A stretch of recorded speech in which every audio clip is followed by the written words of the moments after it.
Okay, so season's done, Donington's done. For the last 4 rounds, I've been running the JP V3 pistons. I'll try and put a picture up now of them fitted. In that, I was like, I'll give you an honest feedback of how good they are, if they work, if they don't work, if there's any change, and it's hard to do unless you kind of have data to back it up.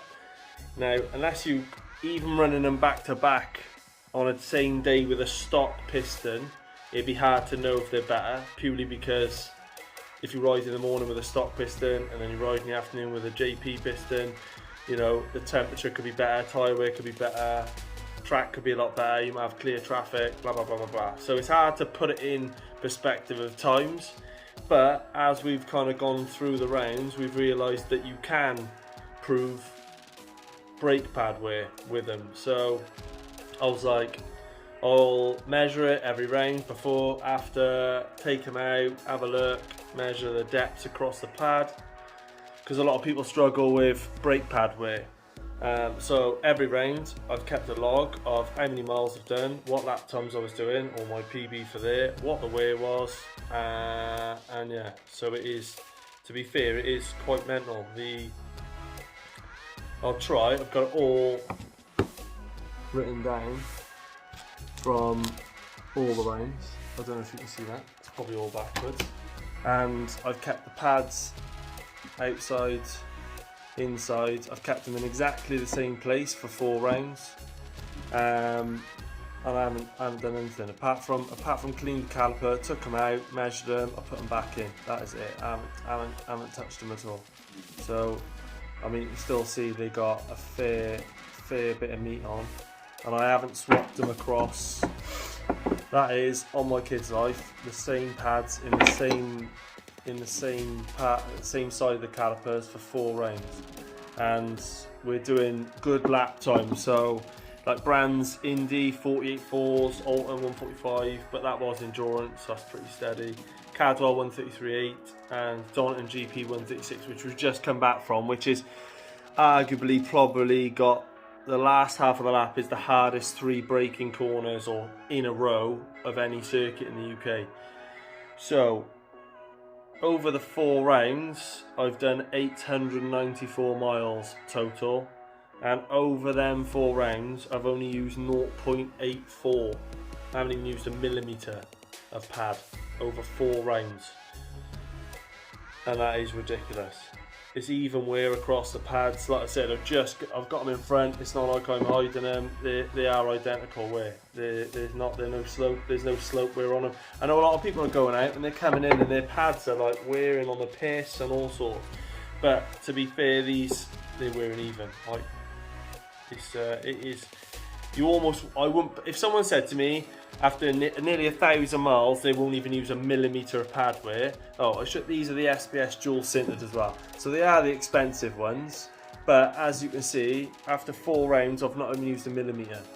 So you could keep going with them. I reckon that you could run them for another 2 rounds if you wanted, or 2 or 3 rounds. So I'm going to try. I don't know how I'm going to do it. I'm going to try and put a picture up, maybe in the corner of me over. Maybe I'll do the talking over the top of this picture, so you can look yourself at the actual facts of these pads. I haven't got anything. Jason, I haven't got enough. I don't owe Jason anything. I could tell him exactly if they're shit, they're shit. If they're good, they're good. But I'm literally, all I've done is raced, took them out, measured them, raced, took them out, measured them. I haven't changed, I haven't done anything. And the facts are there. I mean, a set of 250 pound pads could nearly last you pretty much a season. And I've had no brake fades, even brake wear. Touch wood, no problems with the brakes. Just touch them shit. So yeah, they I don't know what else to say about it. I'll put a picture up of the miles total. And you can have a look at the figures yourself. Just want to say how good these pistons are. Really struggled last time with every time I was coming in, within 2 minutes the brakes would be spinding on big time, like to the point you physically couldn't move the wheel. And if you had a red flag, or you know, maybe some cool down laps because there's a yellow flag out, you'd feel the front would be pushing because the brakes are kind of binding on. But getting none of that now. Literally, I've just come in. It's hot as balls out here, and no binding whatsoever. Thumbs up for the Pistons. If you're thinking about buying a set, do it. Oh, let's try that again. Jesus Christ, goddamn phones. So I'll do it like this. Basically, is an overlay of how what I did figures wise. So the first one we done with Brands Hatch, 199 miles. Did a 48.4 on the Indy and a 132.5 on the GP. One test day, 2 qualies, because I had to do a quali Saturday, quali Sunday. That's right. 4 times races, and there's a Padway 0.21. So next to nothing really, and good lap times, quick lap times right now. I mean, if low 48, high 47, I mean, that's licking on. So it's not like, you know, the Padway is because we're going steady. So yeah, that's not too bad. Alton obviously was air endurance, a little bit of steadier pace, like 45s. 1 quali and 4 times 30-minute stints. Did more miles, but same Padway. So I think if you were doing a sprint pace on that, I think you doing like 140s, 141s, I think then your Padway would be slightly higher, but obviously probably less miles over a weekend, so it'd even out. Cadwell was one of our best of the year. 184 miles, did a 33.8, and in the last race, I think race 3, we did consistently 33s. I think I did 5 or 6 33s in a race. So, and a standing start of a 139. So yeah, even towards the end of the weekend, the brakes were still perfect. And I hadn't changed the fluid, so they were still good to go. 0.22 tyre wear, brake wear there as well. So that's still similar. Over the 3 there, still the same. Daunton GP, arguably probably our best round the year. 3 podiums. Race 3, we should have been on the podium. Went for, me and Pete swapped the lead, I think 16 times in the race, and then 6 times on the last lap. I went into Melbourne Loop, tried to get underneath him. He already on defensive line. I went a little bit deeper, back wheel come off the floor. I had to release a brake, but even on the last lap, I still had maximum brake. There was no brake wear, no brake fade or nothing, even on the last lap of a crazy race. So we're doing 36s. I did 285 miles on the weekend just gone, so a fair bit more, because I did the test day, sprint quali, endurance quali, 4 races and a 30-minute stint.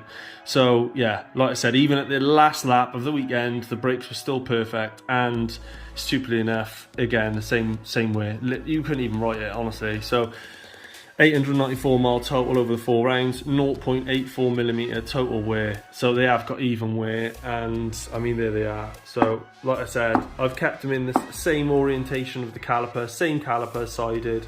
I've wrote on the back, that's the inside one, that's the outside one. I've literally just taken the caliper off, cleaned the caliper, and then put the pads back in, measured the pads, put them back in. So like I say, they're still good to go for another 2 rounds. If you wanted, or you can keep them for test days, track days, whatever. If you're going abroad, sort of Spanish testing, you can keep them. Maybe you'll chuck a new setting for racing, but I've literally just used them for everything. And the facts are there for how good they are. I'll put an onboard of the last lap at Donington against Pete, and that'll be, like I said, after doing 4 rounds with them and nearly 1,000 miles of pad wear. And even then, you can see the brakes are still stopping well. I could have done with a touch more. I could have done with that tiny bit more sauce going into Melbourne Loop for the last time, but it just shows the brakes were still perfect. Hope you've enjoyed it. It's been good actually doing the data across the 4 rounds. I can't see as anything would change. All you're going to have is the quicker you go, you're going to have a bit more tyre, you're going to have a bit more pad wear the quicker you go. But all in all, mega Pistons. I've got to be fair, mega Pistons. We'll see how they do later on in Spain.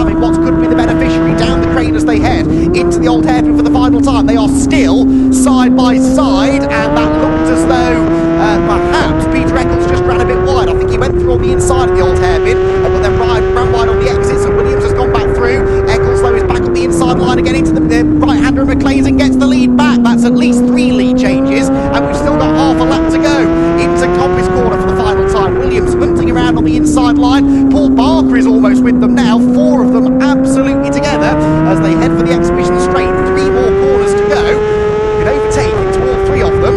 So Eccles versus Williams versus Watts versus Barker.